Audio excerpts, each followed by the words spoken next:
Reading po para sa zodiac sign na Aries with the fire elements. Lola Baby, nagpapakilala. Isang like, subscribes, and share lang po. So, bibigyan ko kayo ng general reading, ha? Okay, let's see the energy surrounding you. Aries with the fire elements. Your first card, okay, reverse position ng tinatawag na first major arcana, the moon. Yan, ha? Okay. So, ibig sabihin nito, yung tinatawag na, merong, it's like self-deception. Okay? Yan. Narito yung tinatawag unveiling secrets. Yan, ha? Ano itong mga sikreto na ito from others? Yan. It's like tinatawag kailangang magkaroon ng paglilinaw, di ba? Nakikita ko dito, it's like haharap kayo para magkaroon ito ng paglilinaw, okay?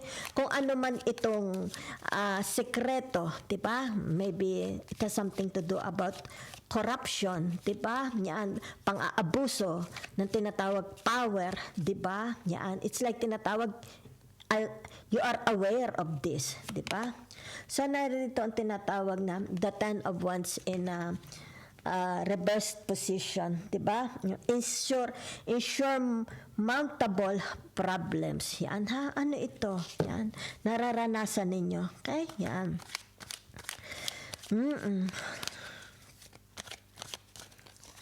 So, meron ditong tinatawag na patience, okay? The Eight of Pentacles, yan, ha? So, maaari ito yung tinatawag, okay, maaaring sabihin na natin itong inyong trabaho, di ba? Napakarami ninyong sinasapawan, masyadong sapaw, okay? Maybe responsibilities, duties. So, maaring dito sabihin na natin, you want to find a new job, di ba? Or yung tinatawag employment, di ba? O baka gusto ninyong magbukas ng building. Baka gusto ninyong magbukas ng business. Okay? Yan. So, tingnan natin, ha? Ang sipag ninyo. Sobra kayong sipag. Diba? Okay? It's like day and night. It's about your commitment. Okay? Masyado ang inyong commitment. Diba? Maaari sa family, sa inyong marriage, sa inyong mga kapatid, parents. Masyado kayong committed. Okay? Yan. Sa inyong tinatawag na kung sino man ito. Yan, ha? People around you. So, nakikita dito, naka-reverse ang inyong tinatawag na the world. Diba? So, ibig sabihin nito, lack of achievements. Yan, ha? So, nakikita dito yung tinatawag, maybe you are experiencing sadness, loneliness, di ba? Kumbaga dito, it's like siguro pagod na pagod kayo, ang daming nakasapaw. It's like you are burdened, di ba? Overload, yan, ha? More on your at your work, sa paggawa ng pera, sa trabaho, sa career, di ba? So, nakikita dito yung tinatawag na parang parang it's like wala kang na-achieve, di ba? Yun. Okay? Disappointment, di ba? Yan. Kumbaga dito yung tinatawag, nag-aral ka pero parang walang achievements, di ba? Kumbaga dito yung lalo lang naghirap, lalo ka lang naghirap. Okay? It's like hindi mo, sa halip na sabi mong matutuwa ka sa trabaho mo, sa position mo, di ba? Lalo lang ang bumigat ang buhay mo. So, narito ang the lovers, the Gemini, para sa mga Aries, di ba? So, meron dito tinatawag major choices.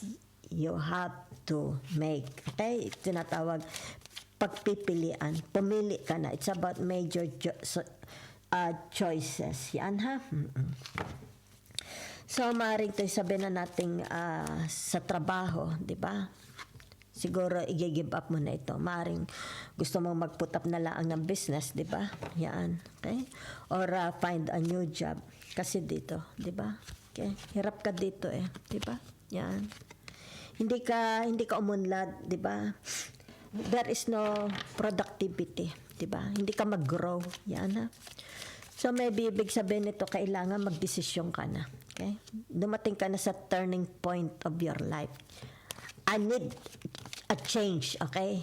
I need transformation, okay? So, naririto ang tinatawag the Three of Cups. Yan, masyadong overindulgence. Yan. Nakikita ko sa inyo. Tinatawag yan. Ibig sabihin, naka-reverse kayo. Maybe your figure. from sexy, nagiging tabatsoy ka na. Maring masyado kang kumakain, di ba? Masyado kang, siguro, ito yung tinatawag psychological effect sa inyo. Pag pagod na pagod ka, the more you eat, di ba? Kahit hindi ka nagugutom, kain ka ng kain. Yun na nakikita ko, okay? So, for some of you, nakikita dito yung lack of social life. Baka nalilimutan mo ng sumama sa mga friends mo, di ba? Yan. So, sabihin na natin, halimbawa, may nag-iimbita sa inyo, hindi ka na nakakasama. Okay? Because you're not motivated. Okay? So, naririto ang tinatawag na the sun, pero naka-reverse, di ba? So, ibig sabihin nito yung tinatawag na, it's like, malungkot kayo, di ba? Nakikita dito yung tinatawag na, ayan, pwede dito. Okay? Kasi nakatiwarik ito. Okay? So, pag tumiwarik itong tinatawag na the world, pwede ito yung tinatawag walang achievement, walang success, walang graduation, di ba? So, it's more on tinatawag lack of enthusiasm, di ba? Wala kang gana. Wala kang ganang...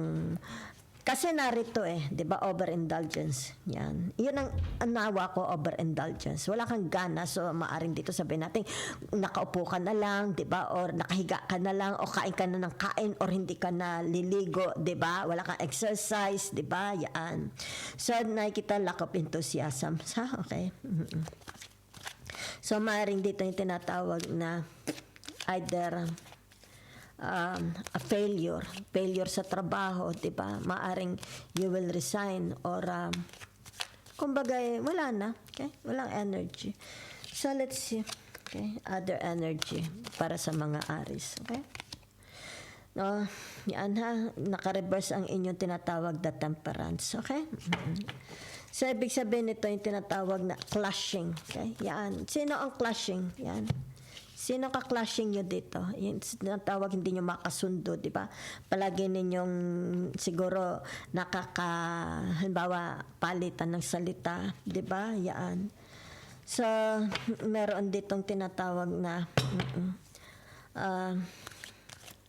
self-indulgence, di ba? Yan, no? Overindulgence, di ba? Kaya naririto. Yan, ha?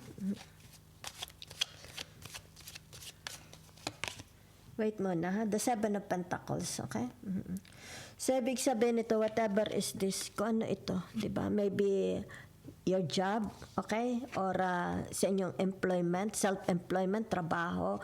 Ba sabihin na natin, nag-put up ka ng negosyo, di ba? Nag-open ka ng sariling business, building business, okay? Or trade anong tawag dito, something like that, di ba? Commercial and trade, di ba? Okay? Or it has something to do about your reputation, di ba? Nagkakaroon dito ng tinatawag na magandang result, di ba? Maaring for some of you, maaring nasira ang reputation mo, okay? So, ibig sabihin nito, gumaganda ulit yung reputation ninyo, di ba? So, ibig sabihin nito yung tinatawag, nagbukas ako na social media ko, mukhang ako is may mga clients, maraming orders, di ba? Kumbaga dito yung nagiging very, very attractive na ako, di ba? Yan. So, kaya siguro lumabas yung self-indulgence. It's time to tinatawag na, okay? I-reward mo ang sarili mo, di ba? Whatever is this, nakikita ko. There is a provision, a growth, di ba? Yan. It's like the harvest paying off rewards, profits. So, it's time for self-indulgence. Yan, ha? Iyon namang, siya po, it's like natawag, siya po for myself, di ba? Yan. Siya po to myself. Something like that. May na ako sa English, yan. Kumbaga dito yung tinatawag ay hangaan mo naman, ang galing ko naman, di ba? Ang galing ko, bibili ako ng bagong sapatos. That's it.